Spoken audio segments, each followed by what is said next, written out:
Ang nangyayari sa nakaraang chapter ay kumalat na ang balita sa mundo tungkol sa pagiging Divine Visionary candidate ng non-magic user na si Mash Burnded. Nagsani iyon ng rally ng mga tao dahil hindi nila tanggap ang desisyon ng Easton na payagan ng isang Lack Magic na sumali sa Divine Visionary exam. Sinubukan ni na Lemon at Dot na protektahan si Mash, ngunit nagalit lang din sa kanila ang mga tao dahil sinusuportahan daw nila ang isang non-magic user.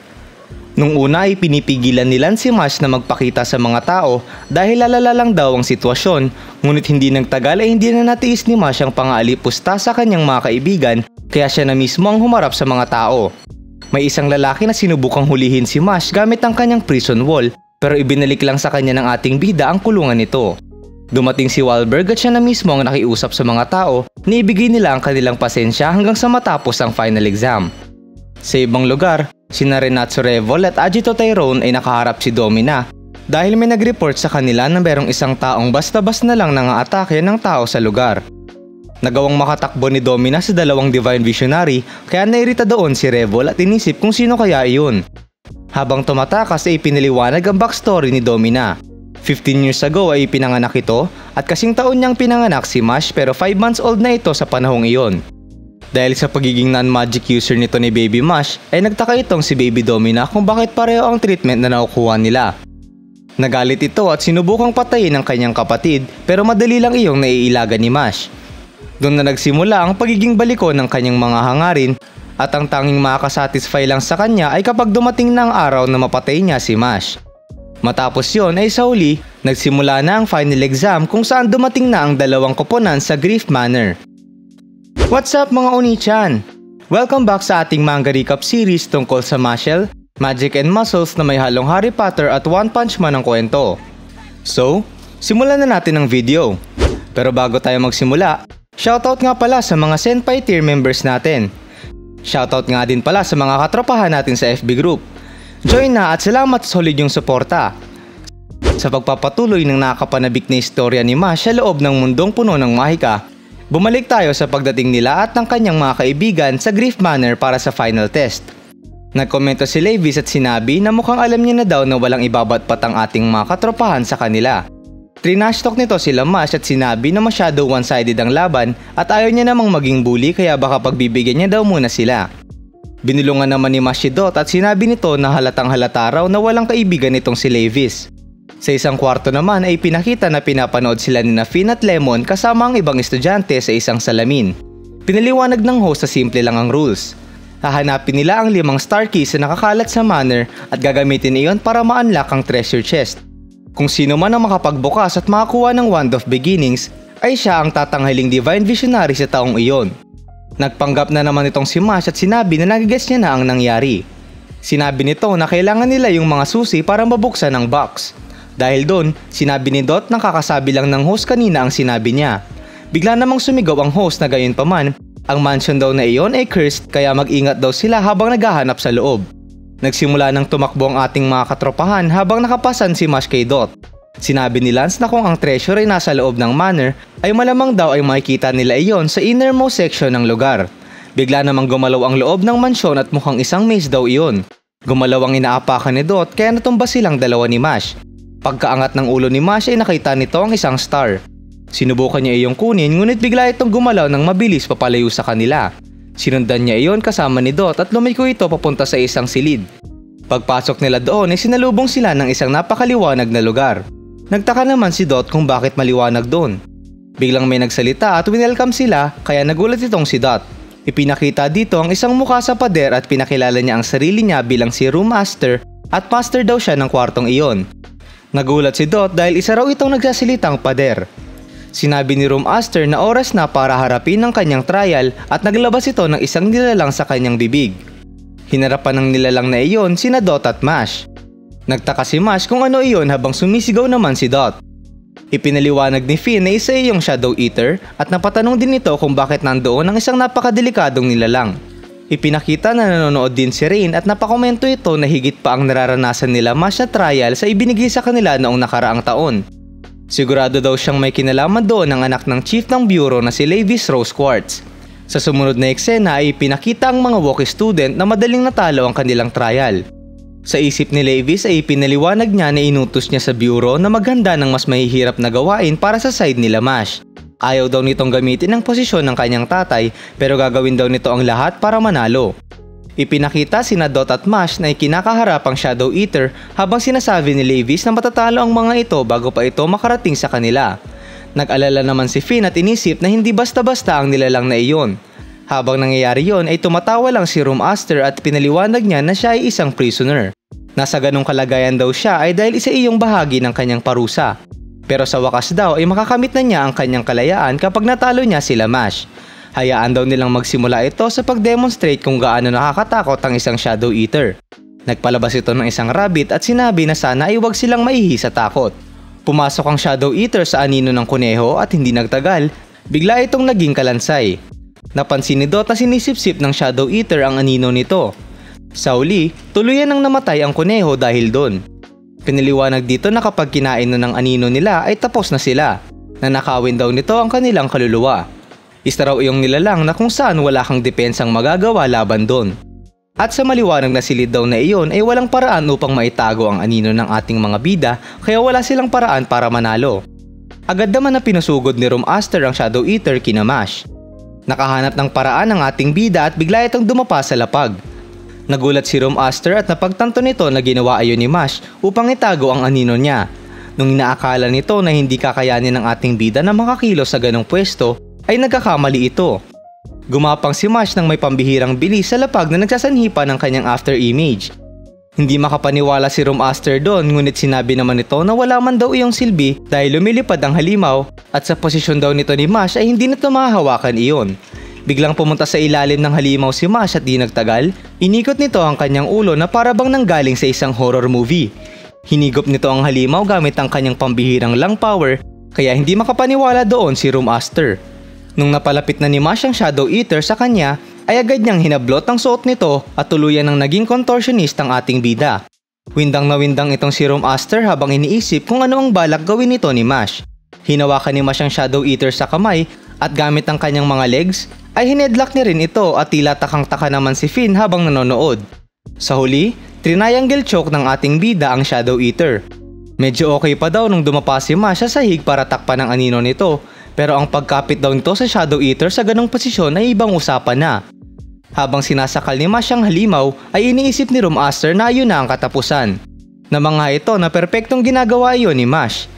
Pati si Finn ay napabuka ang bibig sa pangyaring iyon habang inihintay na mahimatay ang Shadow Eater. Hindi rin makapaniwala doon ang ibang mga estudyanteng nanonood. Huminga itong si Finn at sinabi na sandali lang at mahinahon niyang iintindihin ang nangyari. Pero bigla naman itong sumigaw sa isipan niya na ano ba ang silbi ng isang triangle choke sa mundo ng mahika. Nakangiti lang doon si Room Aster pero di nagtagal ay anyari, ito dahil sa mga kaganapan. Naglaho na ang Shadow Eater matapos matalo ni Mash at nalaglag nito ang isang star key. Napatanong si Dot at sinabi na mukhang isosolve daw ba nila ang bawat trial ng bawat rooms para makuha ang lahat ng stars. Umuo naman doon si Mash at di nagtagal ay dumating na doon ang iba pang katropahan. Habang tinitignan ni Mash ang mga iyon ay meron nitong nakuhang ideya. Sa sumunod na eksena, lumipat naman tayo sa walkies kung saan nakuha na nila ang kanilang pangatlong star. Sinabi ni Galof na syempre ay magiging madali lang sa kanila iyon kaya napatanong ito kung kailangan pa ba talaga nila na dayain itong sila Mash. Pinaliwanag naman ni Levis na hindi ito kailanmang hindi nagseryoso sa mga kalaban niya kahit gaano pa kahina ang mga iyon. Natawa naman itong si Galof at sinabi na mukhang gustong gusto talaga nitong manalo ni Levis. Dahil sa tawa ni Galof ay sinabi nito ni Levis na ang salaula nun. Sakay si pisipan ni Levis ay sinabi nito na pero totoo yon. Binanipula niya ang laban na yon. Hindi na daw yon tungkol sa kakayahan. Pero hindi pa rin naman daw sila magiging hamon kahit hindi niya iyon gawin. Bigla naman itong may narinig na gumalabog sa gilid nila kaya nagtaka ito. Unti-unting lumapit ang galabog at tunog ng pagwasak sa kanila. Ipinakita dito ang tila isang centipede na nilalang na tumatakbo ng mabilis. Napagtanto nila doon na papunta iyon sa kanila at sinabi na imposible iyon dahil sinigurado daw ni Levis na maglagay ng makapangyarihang mga challenges kina Mash. Ginamit ng ating mga katropahan ang kanilang magic upang gumawa ng isang hindi mapigilang bulldoze team. Piniliwarag nito ni Levis na ang manner na iyon ay kagaya ng isang maze kaya kinakailangan daw nila na malampasan ng hindi mabilang na mga pader. Ipinakita dito na gamit ang ulo ni Mash bilang battering ram ay humarurot ang mga ito para pabagsakin ang lahat ng pader na madaanan nila. Hindi naman makapaniwala doon si Levis. Habang papasok sa kwarto ay tinawag ni Mash si Levis at sinabi na narealize niya na mas madali nilang makukuha ang mga stars kung bubugbugin niya daw muna ito. Binalik ni Mash ang sinabi ni Levis sa kanila at sinabi na susubukan niya ring magpigil laban sa kanya. Sinabi naman ni Levis na mukhang hindi naman pala mahihina ang mga ito. Nagkaharap ng muli ang mga estudyante ng Easton at mga estudyante ng Wookiees. Nagtaka si Dot kung anong klaseng kwarto yon. Piniliwanag ng isa sa mga Wookiees na ang kwartong iyon ay konektado sa lahat ng kwarto doon. Parang train station daw yon para sa mansyon na yon. Dagdag ni Lance na parang isa ring secret stage select screen kung saan maaari silang makatipid ng oras. Ibig sabihin ay sila daw ay nagko-compete upang makuha ang kontrol sa silid na iyon.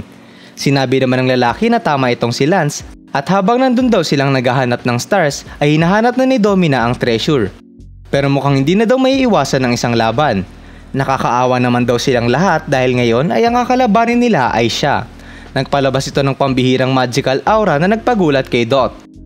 Dagdag ng lalaki na dahil 5 silang nandun ay ang odds ay against kina Mash. Dahil dun, nawindang sina Mash at Dot. Tanong nito ni Dot ay gumawa ba ng pan ang lalaking yon? Hindi naman daw, di ba? Dahil seryoso sila doon at hindi iyon oras sa mga biro. Nag-joke ulit ito na kesyo nag-dawn daw ang araw sa kanya. Ewan ko paano tagalugin niyang pan na yan. Dahil doon ay nakaramdam ng sukot ang magkaibigan at sila na ang nahiya para sa lalaki. Sa kaisip-isipan nito ni Dot ay hindi niya maintindihan ang nangyayari at ang lahat daw ng sinasabi ng lalaking iyon ay walang kwenta. Sino daw ba ang nasa tamang kaisipan ang may isipan na magsimulang magsabi ng ganong klaseng mga biro nang walang rason? Sinubukan nitong kumalma at sinabi na coincidence lang ang naunang dalawa pero bigla ulit nagsalita ang lalaki kaya todo hiling itong si Dot na sana ay hindi nito ituloy yun. Gayunpaman, tinuloy yun ng lalaki at sinabi na I'll spring for onions. Dahil dun, tuluyan ang binalot sa sukot ang dalawa at nanginig ang mga ito.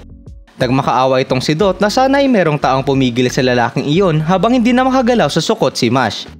Agad na pinasugod ni Abel ang kanyang puppet warrior sa lalaki at naalala ni Dot na ang manikang iyon ang nagpahirap kay Mash dati. Nagsabing muli ang lalaki ng joke at agad itong pinalabas ang kanyang ice field. Nagyelo ang manika doon at pati na rin ang mga paan ng ating katropahan. Mukhang maibabat-bat daw pala itong corny boy na ito, sabi ni Dot. Nang naisip ni Dot na kinakailangan nilang basagin ang mga yelong yun, napansin niyang may mga insekto sa loob nun. Ipiniliwanag ng lalaking may tube sa mga pisngi ay iyon daw ay mga land mites. Ipinakita nito na kapag ginulo nila iyon ay sasabog ang mga insektong yon. Mukhang wala na daw silang magagawa, sabi ng lalaki. Dahil doon ay nagpanik lalo itong si Dot. Hindi lang daw iyon ang problema nila at tumatake itong muli gamit naman ng Insectus Biteworm. Ipinaliwanag ng lalaki na ang mga insektong yun ay ang pinakakinakatakutan na carnivorous insect na kayang kumain ng malalaking mammal sa loob lamang ng isang segundo. Lalong kinabahan si Dot at sinabi na hinayaan niya na maging vulnerable siya sa mga ginawang komento ng corny boy. Dagdag pa niya ay wala siyang magawa dahil sigurado siyang matitrigger ng X-Plum magic niya yung trap ng kalaban. Habang iniisip nito kung ano ang pwede niyang gawin, bigla siyang pinayuko ni Mash. Nilabas ni Mash ang kanyang wand na nagpataka kay Dot. Hinulamang muli ni Mash ang kanyang wand kaya sinabi ni Dot na masama ang pakiramdam nito sa nangyayari. Nagtaka rin ang kalaban nila doon at inisip kung ano ginagawa nito sa Iron Wand niya iyon. Sa uli, ipinakita dito na isang tako ang hinulma ni Mash. Ginamit ni Mash ang Branchioradialis Magic Barbarian Shot at gamit ang kanyang tako ay sinargo nito ang isa sa mga higanting insektong iyon. Pagtama nun ay nagsani iyon ng pagtalbog kung saan-saan ang may pambihirang bilis ng mga insekto. Habang nagre-ricochet ang mga iyon ay unti-unting nawindang ang lalaking may tube sa mga pisngi na parang tanga. Tumama ang mga malalaking insektong iyon sa mga kasapi ng Wookiees at napapunta ang mga iyon sa iba't ibang pinto ng silid. Doon na napagtanto ng mga ito na plinano iyon ni Mash pagkatako niya pa lang sa mga insekto. Nagalit ang mga ito kay Mash at sinabi na para ba kay Mash ay mga billiard balls lang sila. Hinipa ni Mash ang tako niya at sinabi na naranda table niya iyon habang si Dot naman ay tinatanong kung okay lang ba ang buhok niya dahil umuusok daw iyon. Sinundan ni na Abel at Abyss ang mga tinakong tiga-Wookiees at sinabi na hayaan na nito iyon sa kanila. Nangako ito na magre-regroup sila matapos nun. Sumigaw naman doon si Levis at sinubukan silang pigilan. Gayunpaman, napansin nito na matatamaan na siya ng isa pang insekto kaya napilitan nitong umilag at napansin na naglagay si Mash ng backspin sa isang iyon. Pinagbawalan nito ni Mash at sinabi na hindi siya nito hahayaang makatakas. Napasabi naman si Levis doon na talaga ba? Ang mundo daw na iyon ay hinirap sa kanya ng may mayaman at may masaganang paraan nung pinanganak daw siya. Tapos ngayon daw ay kailangan siyang mag-alala sa isang taong walang magic? Dahil doon ay sinabi nito na mukhang nakasalalay na sa kanya ang pagturo kay Mash na mahirap talaga ang realidad kapag ipinanganak ka sa maling uri ng lipunan. Sa uli, sinabi ni Mash na kung gayon ay kinakailangan niya daw turuan si Levis na ang lahat ay pantay sa harap ng batas ng muscles. At dyan nagtatapos ang videong ito. Sa tingin nyo, may ibabatbat kaya ang bagong kalaban na ito sa ating bunot boy? Ano kaya ang nangyari kina Abel at Abyss? Write your comments down below. Kung gusto mo pa ng iba pang anime at manga recaps, huwag kalimutang mag-like and subscribe para maging updated ka sa mga bagong videos. Oni-chan?